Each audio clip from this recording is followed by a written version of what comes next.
ஏற்பாடுல எவ்வளவு புத்தகம் இருக்கிறது? அதை நீங்க நல்லா கவுண்ட் பண்ணி நீங்க மனசுக்குள்ள வச்சுக்கொள்ளணும்.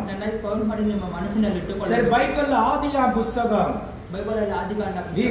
சொல்ல விமோச்சன் அப்படின்னு சொல்லுவாங்க, அல்லது யாத்ராக புஸ்தகம், இந்த மாதிரி நிறைய ஒரு அதிகாரத்தின் காரியங்களை நம்ம என்ன பண்ண வாசிக்கணும். அல்லேலூயா. நான் கூட நிறைய கன்னட பைபிள் தான் நான் வாசிக்கிறேன். தமிழ்ல தான் பேச தெரியும், ஆனா சொல்ல போன கன்னடத்துல வாசிப்பேன். அல்லேலூயா.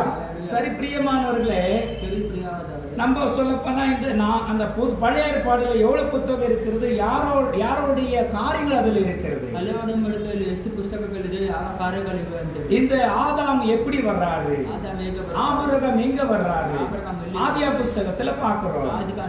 நீங்க அதுக்கு அடுத்த புஸ்தகத்துல மோசே எப்படி வர்றாரு, மோசேயோட